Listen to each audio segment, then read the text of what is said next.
negara Israel itu merupakan sebuah negara yang benar-benar kuat ataupun sebaliknya.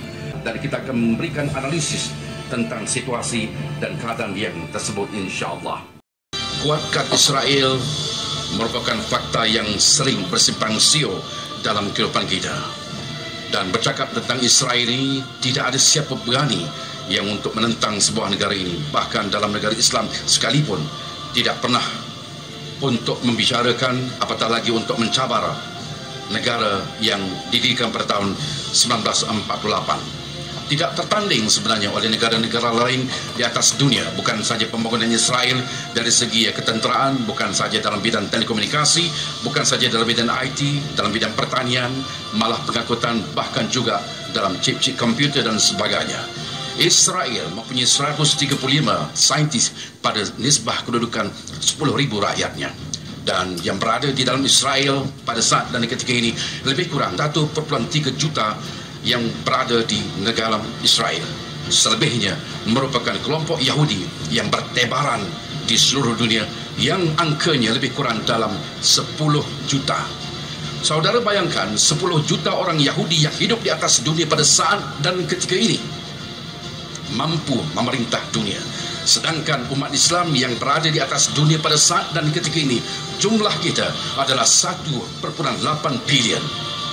Namun benar seperti yang dikatakan oleh hadis Rasulullah yang menggambarkan pada hari kemudiannya kelak umat Islam, umat Nabi ini merupakan umat yang ramai, tapi mereka bagaikan buih, mereka bagaikan debu yang akan ditiup dan hancur begitu saja. Di dalam yang akan kita perkuatkan dalam perbincangan ini tak lain tak bukan merujuk kepada Al-Quran dan juga hadis. Baik Dr. Daniel, kita mulakan bual bicara kita, kuatkah Israel? Soalan saya kepada Dr. Daniel cukup mudah. Apakah benar negara yang wujud pada tahun 1948 ini, yang merupakan salah sebuah daripada negara yang paling kejam di atas dunia, sebagai sebuah benar-benar negara yang kebal dan kuat? Silakan. Terima kasih Tuan Haji Ustaz Tirmizi Ali. Tuan-tuan dan puan-puan, para penonton yang dihormati lagi dimuliakan, Assalamualaikum warahmatullahi wabarakatuh. Betulkah Israel kuat? Nampaknya Tuan Haji seolah-olahnya dia kuat. Tanknya jenis Merkava, the latest one, daripada kelas yang terbaru. Kapal terbangnya, jika dahulu kapal terbangnya agak terkenal, keluaran Amerika, F-15, sekarang F-15I, yang juga mendapat gelaran tanda buruh di langit sana. Ada pada Israel, nampak macam hebat. Peluru berpandunya Jericho Detect, hebat. Kemudian dia punya submarine, kapal selamnya Dolphin yang terbaru, nampak macam kuat. Tetapi tuan-tuan dan puan-puan jangan lupa, pada tahun 1973 Arab mengalahkan Israel. Pada tahun 1973 gabungan Arab mengalahkan Israel. Jika Israel benar-benar kuat, ketika Israel wujud di bumi Palestin 14 Mei 1948, sehari selepas kewujudannya, pada tanggal 15 Mei 1948, berlakulah Nakbah. Nakbah dalam bahasa Arab bermaksud katastrofi, malapetaka. Mengapa digelar itu sebagai Nakbah, malapetaka? Sebab pada tarikh itu tentera Israel menyerang bumi Palestin, menyebabkan 700,000 rakyat Palestin hilang tempat tinggal, dan ratusan villages, ratusan kampung-kampung, perkampungan Palestin hancur dalam masa satu hari. Itu Haji Ustaz, kita merasakan tamatlah riwayat Palestin, tamatlah riwayat orang Islam Palestin. Kita merasakan demikian. Sebab Israel menggunakan senjata hebat, tapi nak menghancurkan orang Palestin yang senjatanya tak setara mana. Tidak boleh membeli senjata. Memang nampak hebat. You guna senjata berteknologi tinggi, tapi you serang orang-orang yang tidak boleh bersenjata. Nampak hebat. Tapi jika dia benar-benar hebat, mengapa Palestin sampai sekarang masih hidup segar? Nakbah sudah berlalu lebih kurang 69 tahun.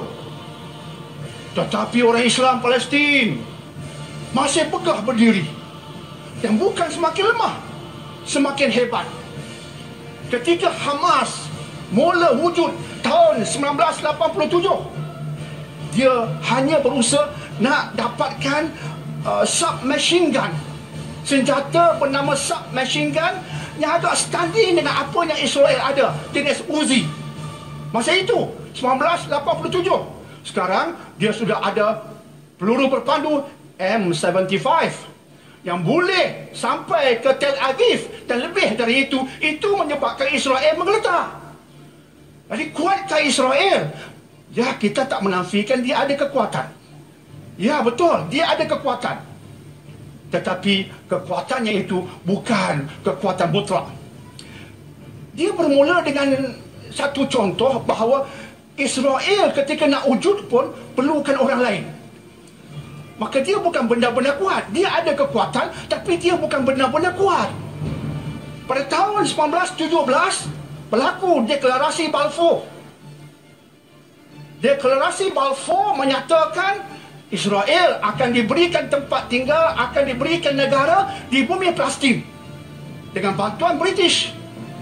Kemudian pada tahun 1958, berdasarkan Newsnight melaporkan British memberikan kepada Israel apa yang diistilahkan sebagai heavy water. 20 tan heavy water ini bermaksud inilah bahan-bahan yang akan menghasilkan plutonium.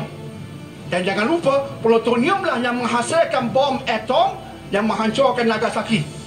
Diberikan kepada Israel tanpa pengetahuan Amerika pun, sebab diberikan secara haram. Maka Israel ada senjata luar biasa yang menjadi pengasas kepada lahirnya akhirnya senjata nuklear dengan bantuan British. Kemudian sekarang Amerika pula membantu. Sebelumnya British, sekarang Amerika pula membantu. Dengan apa? Wow, budget. Diberikan wang oleh Amerika yang membantu persenjataan Israel. Saya terkejut Tuan Haji, Ustaz, tuan-tuan dan puan. Saya benar-benar terkejut bila diberitahu berdasarkan makluman akhbar jurnal daripada barat yang mengatakan perbelanjaan Amerika untuk Israel demi persenjataan, jumlahnya berapa tuan-tuan dan puan? Lebih kurang 10 juta dolar Amerika setiap hari. Per day. Lebih daripada 10 juta dolar Amerika setiap hari diberikan kepada Israel demi persenjataan Israel. Mana tak kuat? Bayangkan satu hari jika ekonomi Amerika merudum, menggeletar Israel. Bayangkan satu hari British juga merudum, boleh hancur Israel. Sebab itu Tuan Haji, balik pada soalan tadi, adakah Israel kuat? Memang dia ada kekuatan, tetapi banyak kekuatannya itu datang dari bantuan orang lain. Bagaimana ya Tuan Haji, Ustaz, tuan-tuan dan puan-puan, begitu sekali British nak tolong, begitu sekali ya Amerika nak tolong sebagai contoh. Sedemikian rupa, agaknya mengapa ya? Ini antara kekuatannya. Apa dia? Influence. Pengaruh. Influence. Pengaruh. Dia pandai senyum, pandai tepuk belakang, dia dapat pengaruh. Dan cukup sebagai akhirnya saya mengatakan kehebatan pengaruhnya sehingga ketika deklarasi Balfour ditulis oleh John Balfour pada tanggal November 1917, orang pertama yang diberitahu tentang deklarasi Balfour itu bahawa Israel akan diberikan tanah di bumi Palestin, orang pertama yang diberitahu siapa dia? Pemimpin Yahudi Britain, Walter Rothschild. Itu kekuatan Israel, pengaruh, influence terhadap pemimpin di atas sana.